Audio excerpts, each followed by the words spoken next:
session number 1 is about building trust. What does that mean? Girls, they will have completed, the mentees will have completed their baseline assessments. Again, I'm going to see if I can pull it up and you see some of what they're saying. We ask them, why do you want to come and be a mentee at Girls for Girls? What are your dreams, your fears, your aspirations? Because we really want to understand them. So we create circles, and really what we do is we just do a random allocation, like the 1, 2, 3, 4, 1, 2, 3, 4, and that's 4 circles, yeah? All the ones go to 1. And within there, if you look within your book, on page 6 is the first session. But there's a lot of guidance that is given to you on page 5. Page 5 tells you how to run a circle.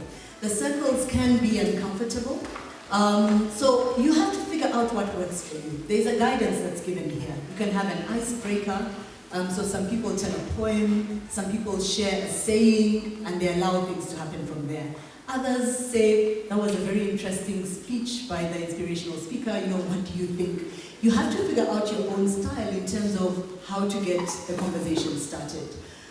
In the first circle, of course you would go around and get to know each other. Similar to what we did, you can actually emulate what we did. You go around, why are you at Girls for Girls? Tell us something interesting about yourselves. But what you're really trying to get at is, what are their issues? Why did they feel they needed to come to Girls for Girls? So of course they're going to tell you, I'm looking for a sisterhood, I'm looking for a mentor. What does that mean? And don't intimidate them. What you're truly trying to say, just explain a little bit more. Tell me a little bit more about this. And some will say to you, I really needed to be here today. Some will express it openly, and others, maybe they'll tell you in person. But allow them, that opportunity. That session is really you're gearing up to run all the other Girls for Girls sessions. So as the mentors that are in charge of a circle, you would need to explain, what the future sessions are, which is why it's important for you to understand what the content is. So the circles are really getting to know each other. You pick a name. So normally, in each circle, we capped it at UJ to 6 people because we felt 6 people, you give them an hour, everyone will have spoken. Yeah? And we normally have 2 mentors, just in case one is not available on one day. At UJ, we were privileged because we had a very good balance between older and younger people. So we had the younger, for instance, a person like Kimi will hear something through the language or the example that is being shared by the UJ girls that maybe I don't get. So they kind of were like the bridge of communication between us.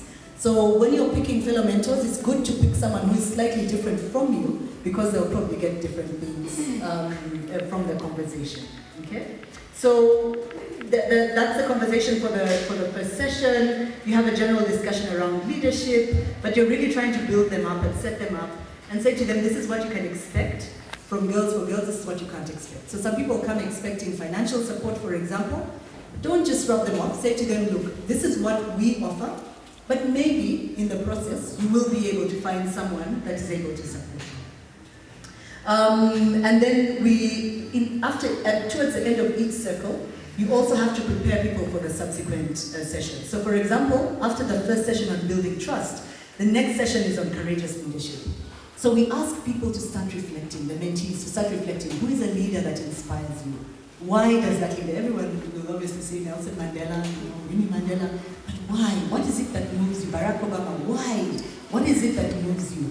And you're beginning to allow them to see their own value system. Because normally that leader that they like, it's a reflection of something that they admire. You admire the honesty, or you admire what they stand for and things like that. So you're setting them up to be prepared for the next time. And you encourage them, go Google, listen to speeches, read their books, read their write-ups on them, so that the next time you have a really good discussion around it. And then you close the circle, and then we come back to the plenary session. So after the first session, normally the debrief is the girls will share. This is now when they actually begin. I have one of Andy's one. I actually wanted to show it today.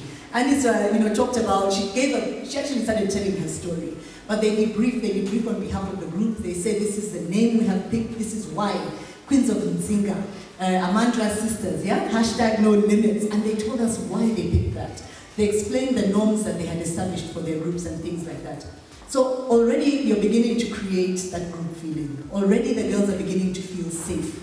And we encourage each other. You'll see some of the videos are wild. People are like, yeah, it gets really crazy. But it's you go with the flow. And I think that's why I say by the end, you actually watch the transformation. That people are walking out, on cloud nine. So the first session is really about that.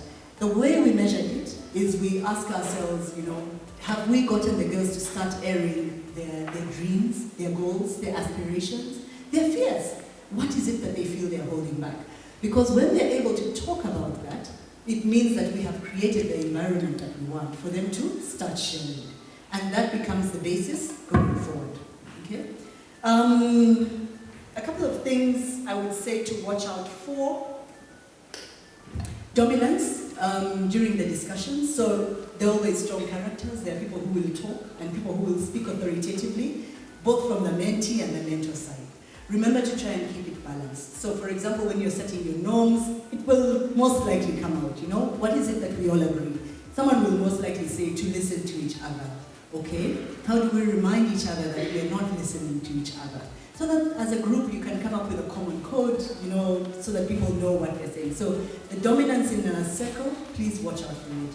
Watch out for the people who are particularly quiet. As a mentor, please bring them out. Encourage, Cynthia, what do you think?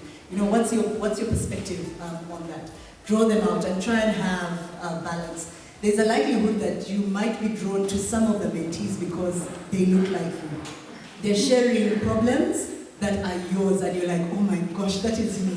And then you now zero in on this one person and forget the rest. So please always remember to balance. Again, both the mentors and the mentees. Body language, try and keep it open. Something that was very interesting for us at UJ, we heard some feedback that said to us they didn't know what to wear. So some girls never came. UJ, yeah, first session. Yeah. So we actually, they didn't know it, but we then agreed as a group that we won't come in a daunting fashion statement way. We'll come, dressed down, ready to be, accessible to the girls. So that's why the feedback is important. It's shared with us, some information. So please remember even the way you sit, the way you position yourself. Some people like hugs, others don't. Okay? So just be very aware how you handle the mentees. And then the extreme challenges, but I already addressed that one. Sitali reminded me, where there are really deep problems, learn to escalate it, and don't try and take on something that you can't. Okay? What's the process of escalating? If there is a really deep problem, what do we take that? Okay. So let's ask Buipuso, if at UJ someone said to you, this is what's happening. Someone is being sexually violated within her family. Clearly it's something, well, at least for me, I wouldn't be able to handle. But you have a school counselor, or is it you who do it? Can you just very quickly explain how you handle it at UJ? Yeah, we have a psyched. It's where our students get free psychosocial services. So if it's a case like that, then we will refer the students there to get free counseling. So each group would establish what it is. Up on girls? Well, it's very difficult for us because we have a social worker that volunteers her service. She only comes in for like maybe 2 hours a week, and the school can basically not afford to pay, a social worker. It then means using the department social worker, that's difficult to come by. So yeah, there are helplines available that we can refer them to. We put it up in our classes and then we get the numbers. So the mentors will simply communicate it to you, and then you as a school would know how to handle it. Yeah, we would give them the helpline. Okay. Okay. Okay. And if it's not clear, it means it's homework for some of the groups. Oh, yeah, it's definitely homework for us. But I don't know, I just wanted to make a suggestion that since there is a WhatsApp group, or we all have, we end up having contacts of one another, and we more or less know what you do, what I do. Maybe we can, in a way, reach out if we don't know where to go. So if I don't know what to do, I can reach out to the group, say I'm having this challenge, and then someone can just step up and say, okay, I think I can help. Yeah.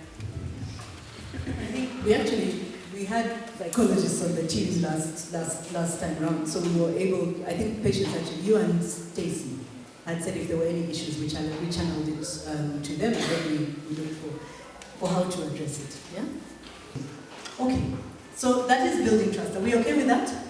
It's the easiest session, but it's also the one where we tend to be the most tense, but it's a lovely session.